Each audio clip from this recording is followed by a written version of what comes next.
África tradicional. No dia 20 de novembro de 1695, na Serra dos Dois Irmãos, Viçosa, Alagoas, Zumbi foi morto. Ele foi morto por Domingos Jorge Velho, um bandeirante. Ele foi traído por um amigo muito próximo. Um ano antes, sua esposa, Dandara, também havia sido encurralada, mas cometeu suicídio em 1694. E esse casal, Zumbi e Dandara, deixa um legado para a história brasileira e nos faz refletir sobre o Dia da Consciência Negra, comemorado no dia 20 de novembro. Bem, será que estamos comemorando ou chorando pelo Dia da Consciência Negra? No meu ponto de vista, nós, brasileiros, ainda estamos chorando. Tamanho o preconceito que existe na nossa população. Provavelmente você que está vendo esse vídeo também é preconceituoso. Provavelmente você é de matriz africana, assim como eu sou. Estou aqui expondo o meu congá e a minha fé e a minha cultura, a minha religiosidade, e também é preconceituoso. Infelizmente, provavelmente você entende, se você for de religião de matriz africana, que o fundador da Umbanda, por exemplo, uma religião brasileira, assim como o Candomblé, ou os candomblés, ou as umbandas, a Umbanda foi criada por um branco. Não, ela não foi. A Umbanda nasceu de um preto chamado Juca Rosa. Mas o processo de embranquecimento da nossa história é muito duro, porque o preconceito existe entre nós. Você também deve achar que existe sincretismo religioso e que a Umbanda é um fruto desse sincretismo religioso, mas você também está errado. O sincretismo religioso cientificamente acontece quando as religiões trocam as suas liturgias, absorvem as suas liturgias e, no caso, o catolicismo não absorveu a liturgia de matriz africana e, ao contrário, por questões de segurança. Ou seja, para que os negros conseguissem ter a sua fé, a sua cultura, a sua religiosidade, foi necessário mistificar, utilizar figuras de outra religiosidade por questões de sobrevivência. Isso não foi um prazer, isso não foi uma escolha, foi uma saída.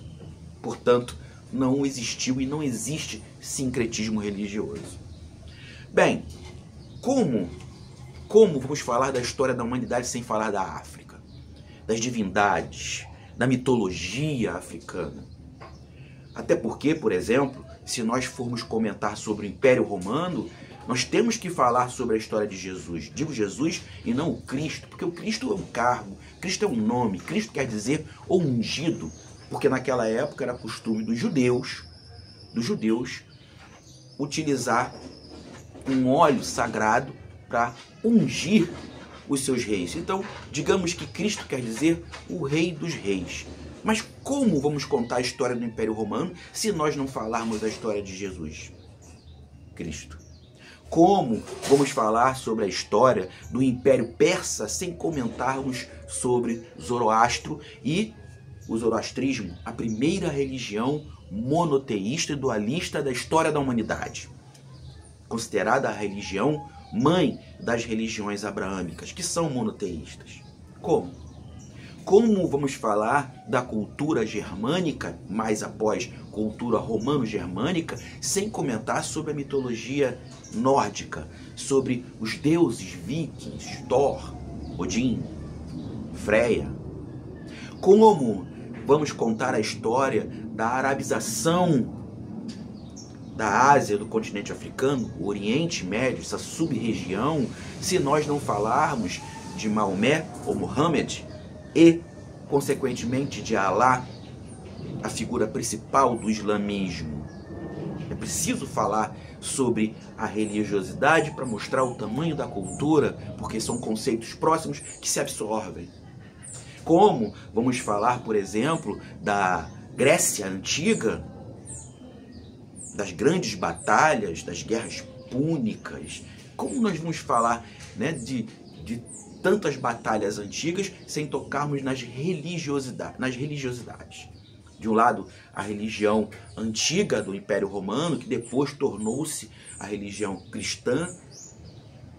Do outro lado, a Grécia com a mitologia grega, os deuses gregos, as divindades gregas. Como Como vamos contar a história do Olimpo sem falar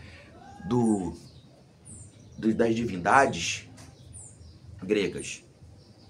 Não existe essa possibilidade. Portanto, dentro da historiografia, dentro da história, é importante falarmos sobre a religiosidade de cada momento, de cada esfera. Como vamos falar a história do Império Bizantino sem contar a divisão, o cisma da igreja? Quando ela se divide, torna-se duas. A igreja católica apostólica romana, certo? Com a autoridade máxima o Papa, e a igreja ortodoxa grega, onde a autoridade máxima é o patriarca de Constantinopla, indicado pelo imperador. Como vamos contar a história da humanidade sem tocar na religiosidade? E, principalmente, antes de toda essa estrutura histórica nascer, antes das grandes populações, dos grandes povos, dos grandes reinos, a mãe África já estava lá. Porque a humanidade nasceu no continente africano e depois, ao longo do tempo, atravessou o Estreito de Bab el-Mandeb e foi ocupando a Península Arábica e as demais regiões, os demais continentes. Portanto, as religiões africanas são as mais antigas e todas fracionadas, fragmentadas em diversos reinos.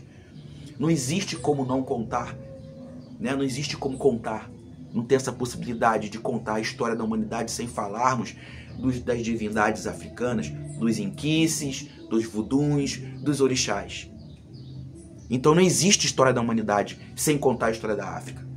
E sem contar a religiosidade africana, que hoje, aqui no Brasil, se tornou em matriz africana.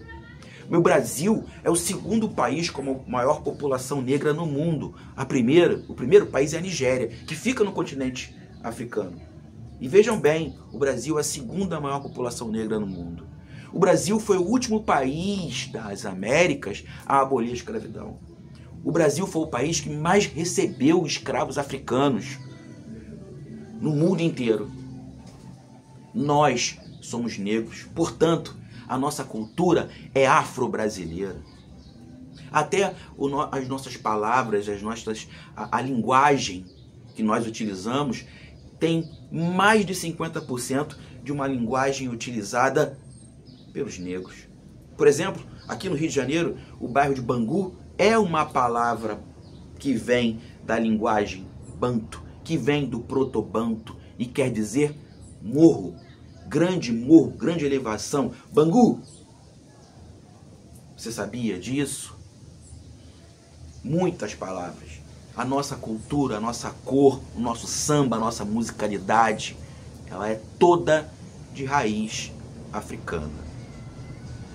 Bem, no Dia da Consciência Negra, eu venho falar para vocês sobre o preconceito em todos os sentidos. O racismo estrutural, racismo religioso, os diversos racismos, os diversos preconceitos, as diversas discriminações. Essa semana tivemos um caso em São Paulo, onde dentro de uma aula de História e Cultura afro-brasileira, algo que é determinado pela Lei 10.639/2003, é obrigação, não é uma orientação, é determinação que as instituições educacionais falem, ensinem a história e cultura afro-brasileira. Não é opcional, é legal, é determinado pela lei. Ainda assim, as escolas não celebram as datas de matriz africana. Hoje, por exemplo, Dia da Consciência Negra, dia 20 de novembro, pouquíssimas escolas, pelo menos, lembraram que hoje é o Dia da Consciência Negra. Se você está vendo esse vídeo, você é profissional de educação, você é educador, e você simplesmente não celebrou e não ensinou os seus alunos o que é o dia 20 de novembro, o que é a consciência negra, o que é história e cultura afro-brasileira, você, sinceramente, considere-se incompetente. É o mínimo que eu posso falar. Porque preconceito é estupidez, preconceito é ignorância, discriminação é ignorância, é falta de cognição. A sua cognição está totalmente morta, digamos assim, se você é preconceituoso. Então, portanto, é uma falência, falência educacional quando uma lei que está em vigor desde 2003 não é cumprida nas escolas porque proporciona o racismo. Bem, e quando acontece o racismo? Quando acontece o racismo, a Lei 14.532/2023 diz que é crime inafiançável e que não prescreve.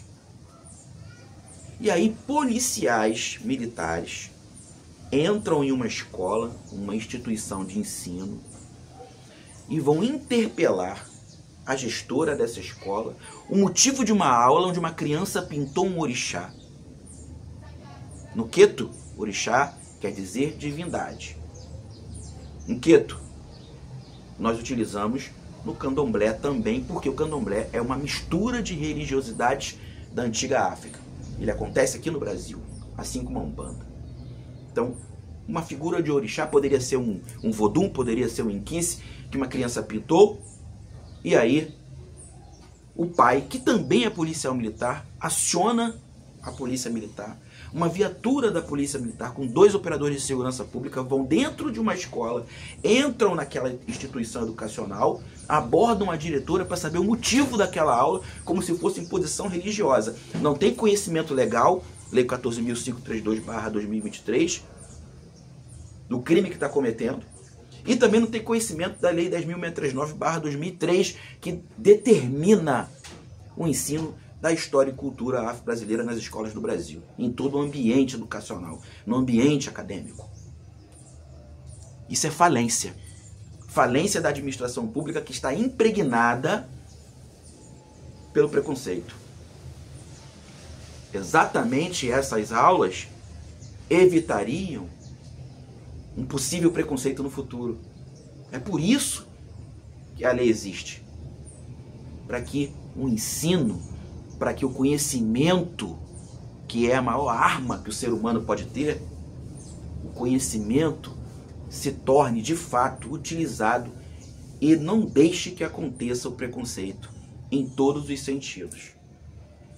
Mas infelizmente muitas pessoas apoiaram a atitude tomada pelo pai e pelos policiais, quando não deveria ser, quando não existe legislação que determine o contrário. Ah, mas eu não quero que meu filho tenha aula de religião. Mas então, nas aulas de história, os professores deixarão de falar quando forem ensinar sobre o Império Romano, certo? O Alto e o Baixo Império, sobre Jesus, beleza? Ah, quando formos dar, então, eu sou professor de história, quando for acontecer a aula de história falando sobre a arabização, não vamos falar sobre Alá. Ah, quando formos ensinar mitologia grega, a história da Grécia Antiga, não vamos falar sobre a mitologia grega. A mesma coisa sobre os povos romanos germânicos. O nascimento das línguas românticas, das línguas neolatinas, nessa mistura de culturas entre os romanos e os germânicos, não vamos falar sobre religiosidade. Não vamos falar também sobre o cisma, sobre a divisão da igreja, o nascimento da igreja católica e da igreja ortodoxa. Não vamos falar. Não vamos falar também sobre as demais mitologias, sobre, por exemplo, os incas, porque também tem religiosidade. Então, para você que é ignorante, está vendo esse vídeo com um espectro totalmente preconceituoso, trago novidade. Secularizar a religião faz parte de um processo de ensino. Portanto, existe uma diferença muito grande no conceito do sagrado, a hierofonia, do que do conceito de secularização de algo, de uma religião, que quer dizer o estudo da história daquela religiosidade que faz parte da cultura e não de um processo religioso. Mas quando nós falamos sobre o processo de fé, algo que é particular, que é sagrado, aí sim vale o direito individual. o direito autônomo de ter a própria fé. O conceito da hierofonia, o conceito do sagrado, são conceitos diferentes. Se você não sabia disso, eu estou te explicando agora. Viva ao dia da consciência negra, mas que esse dia não nos traga mais choro, e sim sorrisos. Que a gente consiga em algum momento mostrar ao brasileiro que ele é mais africano do que qualquer outra etnia. Tá? Todos nós somos africanos. O mundo é africano. A vida nasceu na África, independente da sua cor de pele. E mais, ao brasileiro falta consciência de pertencimento. Mesmo que você tenha outra religião, ou seja, hierofonia, o conceito de sagrado, você ainda é de matriz africana. Você pode não concordar, mas é. Se olhe no espelho para entender de onde você veio, para entender o que é consciência de pertencimento, para que não seja manipulado por conceitos que não te pertencem, por conceitos hipócritas. Brasileiro e brasileiras ou brasileiros, nós precisamos deixar de ser hipócritas. Viva a liberdade de religião, viva o Estado laico, viva o país onde nós podemos falar de todas as religiões. Nós que somos professores, principalmente, podemos ensinar sobre a secularização das religiões, porque faz parte do ensino de história, faz parte de um processo cultural. E, ao mesmo tempo, termos as nossas próprias religiosidades sob o conceito do sagrado, sob o conceito da hierofonia. Motumbaxé, vamos em frente. Jefferson Arouche, um barco remando contra a maré.